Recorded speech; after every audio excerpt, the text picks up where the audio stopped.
Hey guys, welcome back, and today we thought we'd do a video on how to help a friend with OCD. First of all, OCD is just as serious as any other mental illness.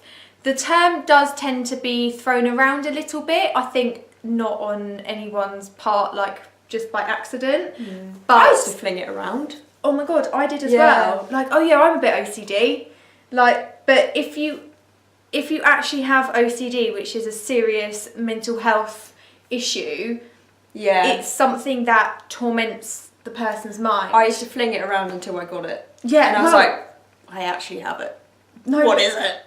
But it's true. Like, just tidying the curtains up a little bit or something. Generally, it's obsessive. Yeah, but it's not necessarily a disorder. But anyway, that's for another video. But this is how to help a friend. So what we're trying to gain from this point is that it is a serious mental illness and it should be taken seriously. And I think sometimes through no fault of anyone, it can be trivialised a little bit. Trivialised. Is that it? Yeah, I think so. Trivialised a bit. So I think that was one of the things with Sam. When supporting her, you have to actually understand that it's just as serious as an eating disorder or something. It just displays in different ways. Yeah, very good. Yeah. Point 2, timekeeping. I mean, I've been bad at timekeeping all my life, but when you do have OCD, it does take up a lot of time, and you can, I mean, I was often late and all over the place because you have to do these rituals and you have to do these certain things that you have to do, and sometimes they don't go right. Sometimes they get messed up and you have to redo it and redo it and redo it, and you're there for hours and hours. So I think it can make you, so if you're a friend, often your friend who's suffering from OCD can be quite late to things, or they might even not turn up at all. They might completely forget. But I often found, I don't know if Sam even knew that I did this, but I used to tell her a time like 15 minutes to half an hour before. Do you know what she was actually supposed to but because Charlotte used to come and pick me up from university, and she used to be in her car, and I used to be like 10-15 minutes late, didn't I? So she was sitting in her car. So then you started to tell me, oh, okay, I'll leave in like 5 minutes, but you would leave in like 20 minutes. Yeah. Then I clicked on? Yeah. That you would leave later. So then I would think, okay, I've actually got, she said she left 5 minutes ago, but she probably left 20 minutes ago, so I've got a bit longer now. Oh, I didn't know that. On. But yeah, so as a friend, I think it is being aware that if they're late or they forget, it's not to be taken to heart, basically. Yeah. Another thing is probably going back a bit to the first point, but try not, like, once you understand OCD, you realise that it's serious, and try not to also be like, oh yeah, I do that as well. Oh. You know, like sometimes people with OCD, it might be that they have to clean the sides many times, but then it's not helpful for the person who's suffering for you to be like, oh yeah, I do that as well. Isn't it really annoying? It's like, there's cleaning the sides and there's cleaning the sides. Yeah. Cleaning the sides and there's cleaning the sides like 20 times. Yeah. So I think I actually saw this in another video that someone did, and they actually acted it out. Oh, that's interesting. Yeah, it was quite interesting. Like the person said, oh yeah, you know, I really struggle. I had to clean the sides. Like I really struggled to leave the kitchen. I had to clean the sides, and then the other person, oh yeah, I do that as well. But for then that sufferer, they almost feel like, okay, maybe I'm making a big deal out of nothing, or I see. Yeah. Maybe, you know, it then makes them feel a little bit, I think, insecure if they're not already. Yeah, and I think another thing, this kind of does come from the sufferer, but I was never really honest with my friends, and we don't really talk about it. I don't talk about it with my friends. They just know I find certain things easy and certain things hard. And I remember I was meant to go out one night for my friend's birthday, and I counselled. I knew when I said yes, done a video on this before, I knew when I said yes that I was like, gonna find that a bit hard, but it's down the line, it'll be fine.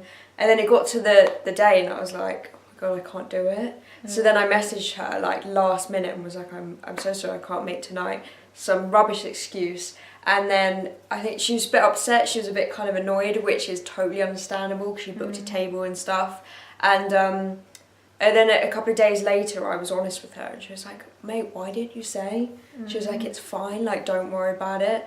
And I think, that's kind of a carer's thing, kind of a... It's being open to reasons as to why. I think it's seeing things not on face value. If you know that, like for example, sometimes Sam doesn't even want to tell me because she doesn't want to talk about it all the time. But it's knowing if Sam's a bit quiet, knowing that maybe something's going on in her head and just allowing that to just allowing her to be, rather than taking it to heart as a friend and then being like, well, what's wrong? Why are you not talking to me if I've done something to upset you? Yeah. And then I think it's just sort of being open to different reasons as to why something might be. Yeah. Okay, so from like a carer's point of view and as a friend, another thing is to try not to make a big deal out of it.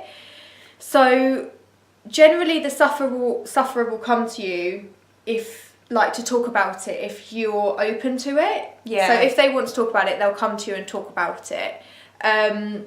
So it's more like when you're out, don't try not to all the time be like, are you okay? Are you okay? Is this all right with you? Is this all right? Because hopefully they'll actually say, actually, I'm finding this a bit difficult, or they'll just go quiet and walk away, or something like that. And then I think you found, haven't you, like... Should we say? Yeah. Well, so we were out last night and I've got a thing with like contamination and stuff, and we were like having dinner at Las Iguanas. It was very nice, and Charlotte had just finished like eating her prawns and she was like, ooh, prawns, and dip it again, and it was all like on your hands and stuff, and I was like, anyway, just carried on, and then my fajitas came.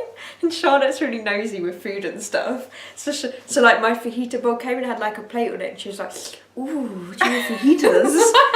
No, like, I wanted to look at the tortillas. So I picked up the bowl to look at the tortillas, but then realised that I just touched her plate with my sticky prawn fingers. So then I was like, oh my God, like, when you're like, oh my God, I'm so sorry. And Sam just went, she didn't want a big thing out of it, so she went, it's fine. Oh no, I didn't say it like that. But I was more like worried because we were with a friend and our mum. I was more like, mate, don't like say anything. Let's just carry on. So I was like, it's fine. Yeah, and I was sitting there like, no, I'm joking. No, but only because I didn't want my friend to really know. Yeah. It was kind of between us. Yeah. And I was like, it's fine. And then when it's fine, it's like fine. It's fine. Yeah. It's fine. So that's what happened. Yeah, but like if I do find something hard and I'm in a social situation, most of the time I don't want anyone to know.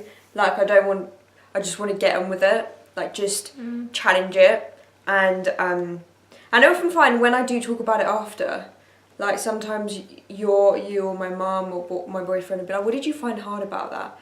And I'll explain it, but then I won't explain it to like every single time, because sometimes when you explain it, it makes it more real. Like you talk about it, it makes it more real, and you're like, oh no, like. Whereas when you kind of just shove it to the back of your head, it's stupid. Just go to the back of my head. Whereas when you talk about it, it feels more like present. Having said all this, I would hate for someone to tread on eggshells around me. I'd hate for someone to feel really uncomfortable and really worried about what they say, because sometimes like we'll make jokes out of it, or someone will say something and they'll be like, oh my God, I'm so sorry. And I'm like, no, I kind of like it when we joke about it. And I feel like it helps us as well. Like when you joke about it, it kind of addresses the elephant in the room, and don't ever feel on edge with it. It's difficult, but I would hate, and I think most people would hate for people to feel on edge. And most likely kind of want to joke about it. Well, probably not want to joke about it. But they probably just want to have a normal time with their friends normally. Yeah. And hopefully they'll come to you if they do want to talk about it, but if not, you're there for them to be their friend, which is almost just as important, I think, as being there for them to talk to about it. Yeah. Because often or not, they might be having therapy, or they might be already talking to family members, and they might just want to go out and just have a nice time. Yeah, and even if you do say the wrong thing, it doesn't matter. Like, it doesn't matter. We're all learning. I remember someone said the wrong thing to me, and they were like, oh my God. I was like, don't worry about it. Honestly, it's fine. Like, before I had it, thought all sorts, so do not worry about it at all. I think that's it for today. Yeah, so just be there for your friend and support them in any way that you can, really. Yeah. Just don't, like, with prawny hands, don't, like... Don't touch their plates with prawny hands. I didn't do it like that. I literally I'm joking. touched it. I know, bless you. I went like this. So cute. That's all I did. Ooh. And then I said, I'm really sorry, Sean. It's fine. Okay, so this is kind of the end of this video, but thanks for listening, and if you have any questions, please do let us know. Thank you. Don't forget to subscribe too. Subscribe and like. Bye!